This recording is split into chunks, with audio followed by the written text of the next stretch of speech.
Well, good morning, everyone, and welcome to another live this morning. Hope you're having a great start to your day. We sure appreciate you guys coming on, and let me see if I can say hello to a few friends here. And don't be shy. Say hello. Guys, we love you dearly. Thanks for coming on here, a Q&A Friday, which is always a lot of fun. We appreciate you guys when you can say hello, of course. And don't be shy. Let's see if I see a few names come up here. Uh-oh. There it is, Rosalinda. You're number one on my hit parade this morning. Barishan from Montreal. Bonjour. Brahim, there you are. Lucille. Kevin. Sunny Oshawa. Yeah, it was sunny here this morning too. Brahim's having his coffee. Sandy in Fergus Falls, Minnesota. Good morning. Frida, how are you? Sandy in Chilliwack, British Columbia. Patricia from Florida. Must be hot. Lorraine, BC. Lisa, good morning. Kevin said, no, Brahim is saying Kevin is number one. Well, Amber, New Jersey, Sue, Bolton, Fran, Orangeville, and Patricia saying hello. We got a few Patricias this morning. Cheryl is in West Virginia, Donna in Newfoundland, Judy in New Brunswick. Etta, how are you? Anne from St. Catharines, Ontario. Good morning, Anne. How are you? Denise, Oakville. Cheryl is on with us from Mississauga. Kevin Brahim is saying he's number one and Kevin's number two. Lisa Marie, Danny Lay, Rosa, Dave in Muskoka, Donna in Park Hill. Guys, all friends of this program. Darlene, how are you from Alberta? Cheryl from Lighthouse Cove. Brandon saying hi to Craig and Darla.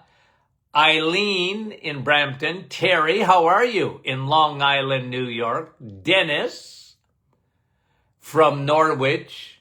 And Kevin. Kevin and Brahim got this thing going with each other there. Wendy and Aylmer. Rose in Brampton. Hi, Melika. How are you? Francis in Vaughan, good morning. Sharon in Kansas. Must be hot in Kansas. Rhoda, Labrador. Karen, Peterborough. Helga, saying hi to David. Anyway, Christine, I always get that one. Christine's in Fort Worth, Texas. Yvette, Nativity, did you think I forgot you? Janice, Herma, from Burlington. Carol, how are you in Moncton, New Brunswick? Beverly, how are you? Ornella, nice to have you on with us this morning. All friends of the program. Hi, Linda. We love Linda's. You know that. Ornella says she's having her coffee. Well, I've had two already. Darlene, hey, Wanda, I was waiting on you. Catherine, Wanda's in Virginia. Catherine's in Newfoundland. Danny in Oshawa, Cecilia. Good morning, guys. We love you. Thanks for coming on. Nellie and you guys are great. Okay. Charlene from Mitchell. Yeah, Kansas is hot. I got it. It's hot everywhere right now. Rita.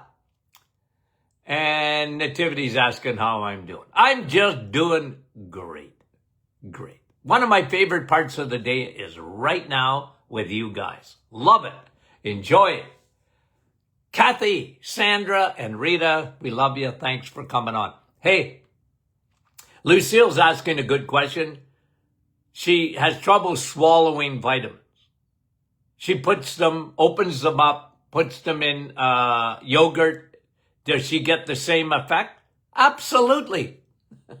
I always laugh because Tony Jr. talks about giving his kids supplements, and they never knew that applesauce had a darker color because he used to put the supplements in there, probiotics, and Navitol and whatever.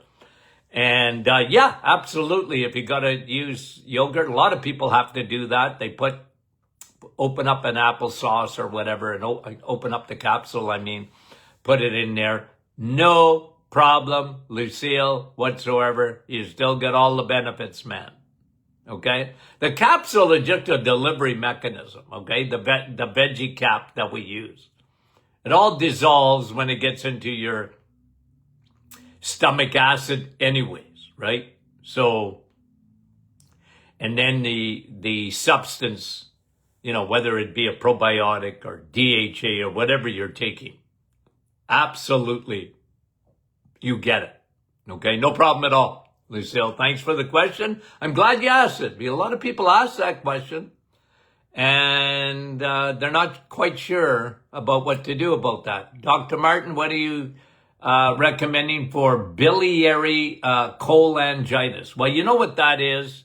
That is scarring on the liver.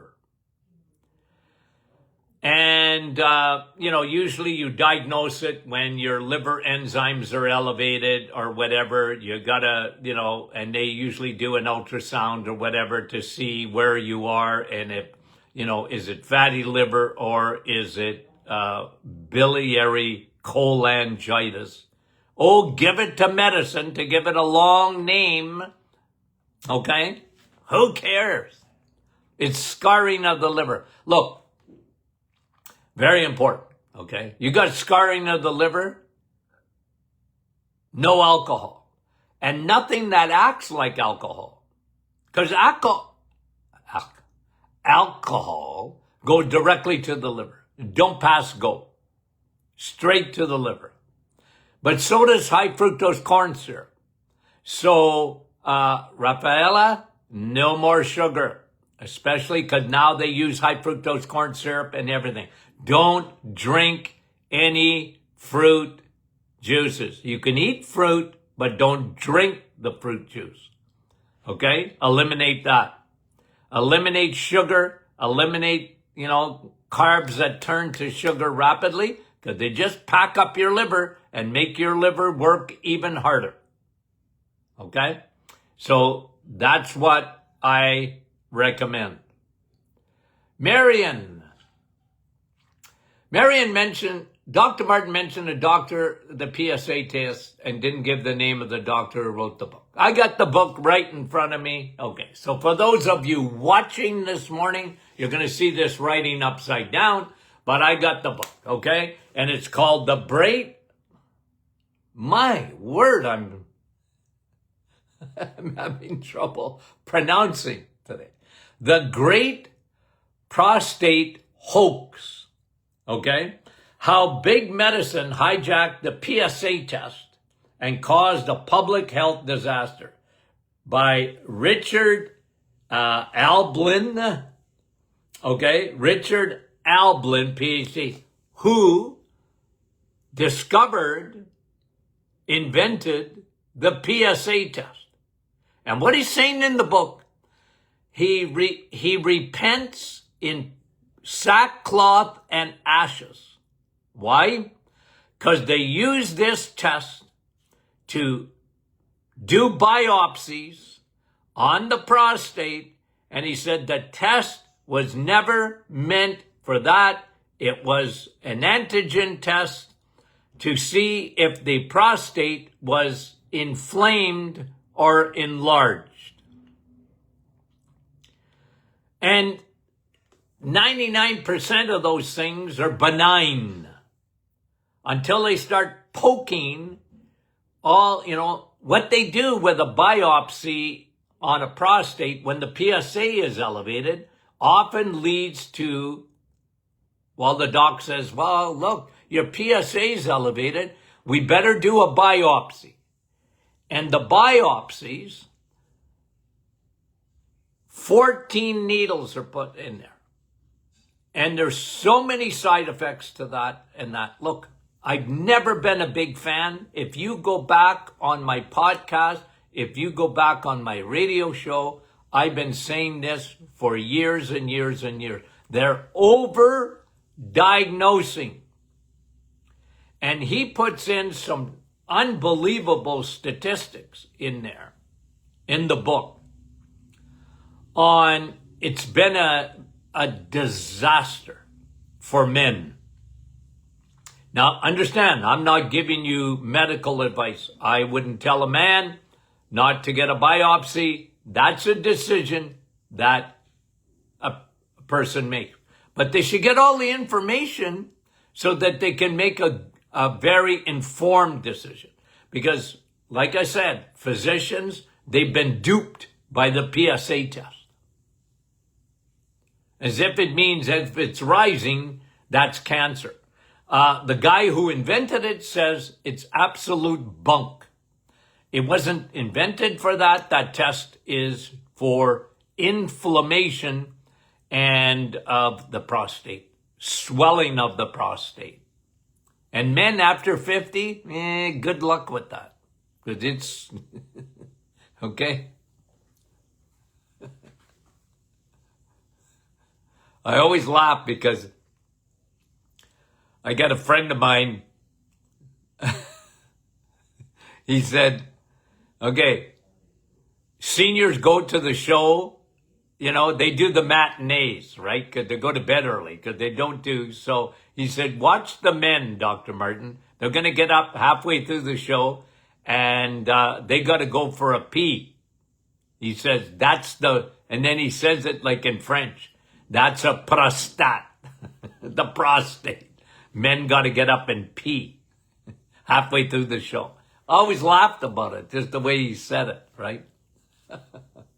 The great prostate hoax, how big medicine hijacked the PSA test and caused a public health disaster. I tell you, when I read that, I knew about it a long time ago because I saw this doctor being interviewed about the PSA test. This is years ago. And he was really upset that they are using it to do biopsies. He says it's terrible. Never invented for that. Anyway, okay. Okay, so that's it, Marianne. That's the question. Thank you very much. And you're saying, yeah, Richard Alblin. Deb. Whom is to use the hormonal balance? Deb. You're postmenopausal? Yep. Particularly wonder if they would benefit in some way. Can you talk about hormones briefly? Well, I talk about hormones every day. I'm a hormone doctor. I specialized in hormones. Insulin, cortisol, estrogen, progesterone, thyroid, stimulating hormone. Which one do you want to talk about? Okay? And you're asking about the menopausal formula. Well, I got a lot of women on the menopausal formula because it does a couple of things. Okay? Menopausal formula was formulated, first of all, to elevate your estrogen, to balance estrogen and progesterone. Did I say estrogen or progesterone? Elevate progesterone to balance the estrogen. Because what happens, it's a teeter-totter. As women, and it can happen early in their life. If you see a young girl with heavy menses, if you see a young girl with acne, if you see young girls with terrible, not regulated periods, they got too much estrogen compared to their progesterone. Happens to women postpartum. They lose all their progesterone in the placenta, and the body doesn't keep up, and estrogen can take off. And again, it's always relative to progesterone. When a woman is doing really well hormonally, here's what's happening. Estrogen and progesterone are equal. And what happens in the woman is it's never progesterone is too high. You're never going to get too much progesterone. That don't happen. It's too little progesterone and estrogen dominates. That slows your thyroid to a crawl. Add stress and cortisol robs progesterone even more. That slows the thyroid even more. The thyroid, you look at food, you gain weight. Your hair is thinning. You grow a little beard or mustache for women. Growing hair in the wrong places. And often the skin, thus acne. You can get adult acne. I think we have a question if I not mistaken about that. Right? Let me see. Let me see if I can answer this question because I thought I saw this. Okay. Oh, there it is. Marissa. I'm answering your question right now. Marissa is saying, why is acne still occurring at the age of 64? And by the way, Marissa, you're still a pup. 64. You're a kid. Okay. But she still got acne. Is it hormones or dairy products? Well, I doubt it's dairy. Okay? I doubt that. I mean, it's very easy to find out, eliminate it, and see what happens to your skin. Okay? Some people just don't do well with dairy. You know how much I love dairy. You know that. Eggs, meat, and cheese. Eggs, meat, and cheese. EMC, EMC, EMC. But, you know, some people don't do as well with dairy. And, okay. But you got to eliminate that. But I would suggest to you, Marissa, it's your estrogen dominance. Okay?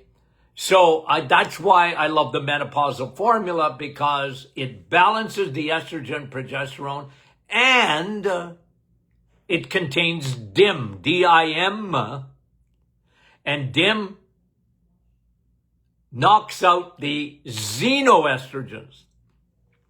You and I live in a world surrounded by what they call xenoestrogens. They mimic estrogen. Your body thinks it's estrogen. All the fragrances and the stuff, chemicals and all that, they mimic. They're called xenoestrogens. And that's a big problem. That's why we never see, it's not, well, you know, a doctor will say, well, I tested your estrogen. You don't have enough estrogen. No, believe you me, compared to progesterone, you got lots of estrogen. Yeah, your estrogen's going down. You're in post-menopause or you're in perimenopause or whatever. Sure, your estrogen's going down. But, okay, the issue is the xenoestrogens. And they're not measuring that. But DIM knocks that out of your body, balances that out, okay? So there's your answer. And Marissa, and let me see, that was Deb. Norma, lymphedema, okay? That's where I saw a person yesterday or the day before in the gym. They got lymphedema. Their bottom part of their legs below their knees are twice the size. That's lymphedema. They're not draining. Look, I mean, I used to tell patients this that had lymphedema, and this particular, Norma, how to treat lymphedema if one leg is noticeably bigger than the other. I got about, I'd say 10, 20% results. Putting on a person with Navitol because of a blood supply, and you know, I used to do it with Navitol and a mixture of Navitol, and then I would supplement with curcumin. Very good for the circulation. You'll know in a month if that starts coming down, it's working. But generally, I only got 20, 30% with lipedema. Anybody got higher than that, I'd like to meet them. Okay? Because there ain't no easy solution to that. You know, the chronic swelling of the lower legs, usually below the knee. And like I said, I saw someone in the gym the other day with that condition. And usually, unless someone here has got something better, I never saw great results, but I did get some results. Okay. Thank you. That was Norma. Joan, what is glutathione? Well, glutathione is, your body makes it. It's a master, antioxidant. Okay. Made in the liver. Your glutathione. Okay. I call glutathione Velcro. And what I love about glutathione is that it's like Velcro. It sticks to toxins, including yeast, mercury, lead, cadmium, aluminum, and it gets rid of it out of your body, okay? Glutathione, which is a combination of 3 amino acids, okay? But your body makes it. Problem is, you get older, or if you have fatty liver, or your liver is not working properly, you don't make as much glutathione, okay? Now remember, Navitol is a precursor to glutathione. It elevates your glutathione. Emptying your liver. You know what I talk about, doing a liver detox? That's what's so good about the EMC, eggs, meat, and cheese. It detoxes and empties your liver.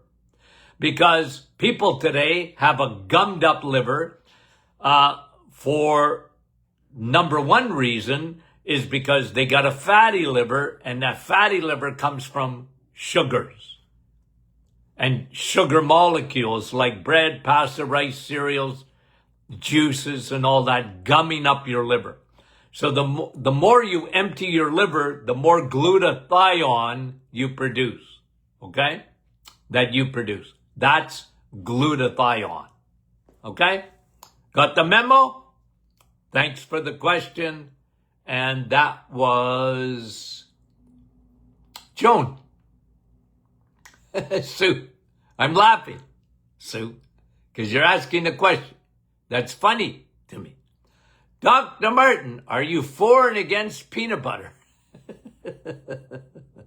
I like peanut butter. Okay? I do. I do. I like peanut butter. When I was a kid, I ate more peanut butter and bananas than anybody on the universe. Okay? I like peanut butter. Is it good for you? Nah, probably not that good for you. Especially if you get the peanut butter with icing sugar. Okay? So if it ain't natural peanut butter, peanut oil, is it good for you? You know what I mean? Look, you have a little bit of peanut butter, you're not going to hear from me. Like, don't do it during the reset. Okay? Now you're asking another question. Sourdough bread. Well, it's the best of breads is sourdough. Okay? Because of the way it's made. It's much lower carb. The way your body breaks sourdough down, it breaks it down much, much slower than any other kind of bread. Okay? But, and here's the big but. Okay? I put the big but in here. If you are in the 93% of the population that have metabolic syndrome, I don't care what kind of bread, including sour bread, sourdough bread, you be very, very careful. Because you got a bad relationship. Okay? You got a bad relationship to carbohydrates and sugars. And so I'm very reticent to tell you to have some sourdough bread. But I'm not saying you can never have it. You don't even hear me say, well, you can never have pasta. I married an Italian. But I don't live on it. I don't. Okay? I live on the meat. Okay? Where's the meat? I live on meat. Okay? I live on my wife's sauce to die for. Noodles? Yeah. Very, very little. And if you're on the reset, you eliminate that. Because you got to fix metabolic syndrome. So you have to understand, okay, where I'm coming from. I want you to understand that, Sue, because it's really important. If you're on the Titanic of metabolic syndrome, which is insulin resistance, sourdough bread, do you know what I'm saying? Maybe not so much, right? So just don't fool yourself, because a lot of people, they fool themselves because they go, well, it's a better bread. Yeah, I know. But, okay, it ain't steak. It's not an egg where you don't need any insulin. You need less insulin compared to white bread or whole wheat or whatever. But you still need insulin. So be very careful. Okay? Does that answer your question? Peanut butter? I can't endorse it very much, even though I do like it. Okay? I love peanut butter. Okay. And some people like almond butter and all that. Nah, I don't like that stuff. You like almond butter? Yeah, but there's a lot of oxalates in that. Be very careful for kidney stones. And oxalates. Okay, Manik, wondering what it means when you get cramps and get a burning sensation in your feet. Well, the burning sensation can be, it can be a diabetic thing, even a pre-diabetic, which I don't like the term, but people use it.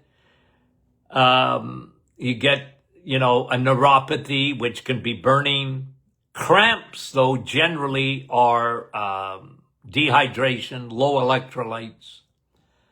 Maybe low magnesium, but I would probably say more electrolytes, Monique. And if you're getting burning in the feet, that may be a first sign that you and insulin, and you're getting severe insulin resistance. And be very careful. Lower those carbohydrates down to almost nothing. Okay. Lucille. No, I answered that question. Glenda. There's a lot of talk about liquid collagen. Okay, it's called Spoiled Child. Never heard of it. I had to look it up. Liquid collagen. Look, you want to take collagen? I always tell people, you know what the best collagen is? Is bone broth.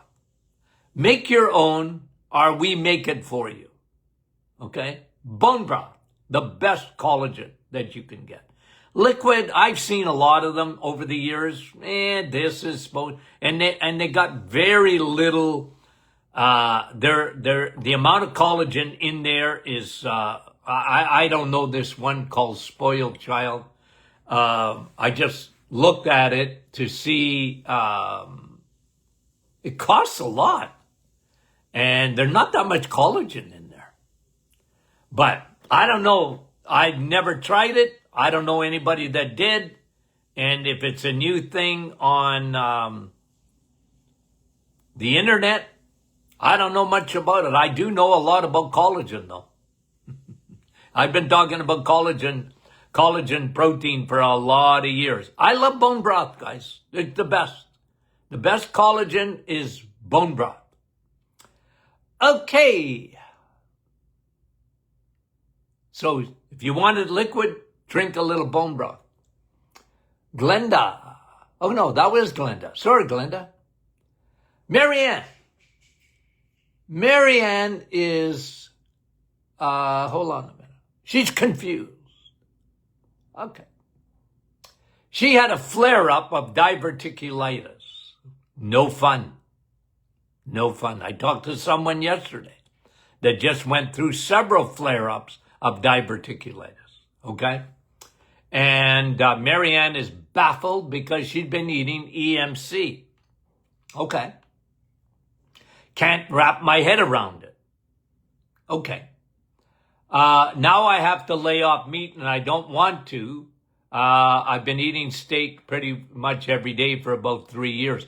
Well, look, Marianne, when you talk medicine, you talk generalities. When I'm on my show here, I'm going to talk generalities before I answer your question. Here's what I found, and here's the facts of diverticulosis. And diverticulosis are little pouches in the bowel, okay? And they get impacted with feces that can lead to diverticulitis, okay? So, here's the facts. Generally, people that get this for years have been big herbivores. They have lived on fruits and vegetables and fiber. That's a fact. They're fiber loaded. Fiber irritates the bowel. Okay? Doctors, God love them. Okay? When they get diverticulosis, they think, well, you're not eating enough fiber, but it's just the opposite of that. So I don't know, Marianne, your background, if you ever had diverticulosis before, okay?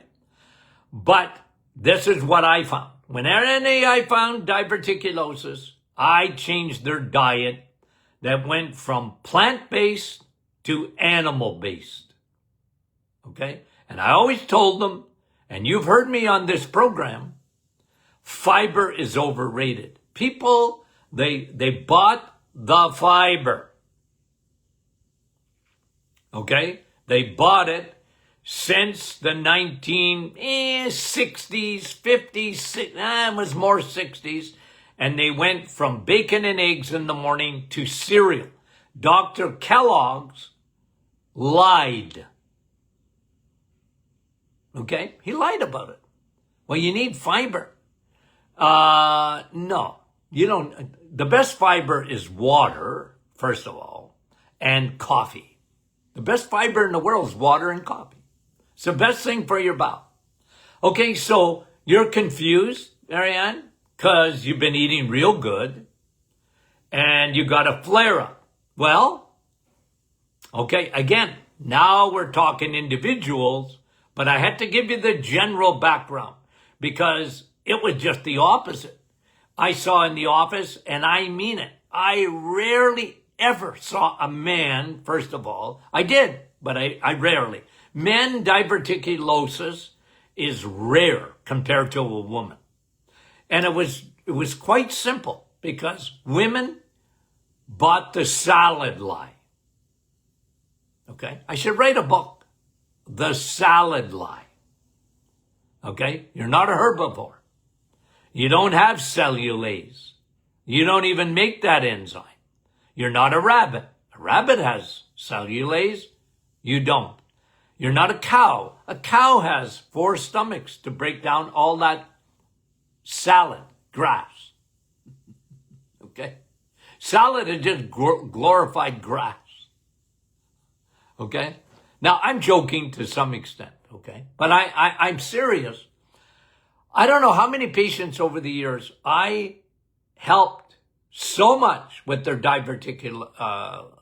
if they had a flare of diverticulitis, I saw them afterwards. But diverticulosis, I said, well, look, you're eating way too much fiber. Stop it. And I'd flip them, and they couldn't get over it. And then when they had the colonoscopy done again, the doctor went, gee, it's so much better. What have you done? And I used to tell them, don't tell the doctor you're just going to chew them off. They're going to say, that's crazy. Who told you that? Then I'm in trouble all the time. Dr. Martin, he's a quack. Anyway, so Marianne, like I just gotta tell you like where I'm coming from, because I'm telling you it wasn't the meat or the eggs or the dairy that causes diverticulosis. It does not cause it. It's the opposite of that. So I don't know your background. I don't know if you had a weakness there previously or whatever and you got a flare up. Might have been a perfect storm. It wasn't because you were eating steak. I can guarantee you that. I can guarantee you that. Okay? So, can I keep following Dr. Martin's protocol? Yes, I would. I would. Look, I'm very much caution people not to get on a high fiber diet. You're just going to irritate that thing. Drink water and coffee. You like coffee? Drink it. Okay, let's do, hold on, how many have I got for, yeah, okay, we can do one more this morning, and then we'll do some more on Monday. Okay? And Nancy, the same thing. What would Dr. Martin do once I was diagnosed with diverticulitis after a colonoscopy? The doctor said to eat more fiber. Oh, I'm getting a migraine. I'm getting a migraine. That's what they're trained to say. That's what they're trained to say. They see diverticulosis that turned to diverticulitis and they go, oh, you weren't eating enough fiber. No, you were eating too much. 99% of the time. Nancy. Okay, you got the memo? Guys, I'm telling you. Now, get on digestive enzymes, 100%. You want and don't leave home without them. You want those digestive enzymes at every meal if you have diverticulosis. Here's my protocol for diverticulosis. Digestive enzymes, bone broth, digest ease, because they're all mucilages.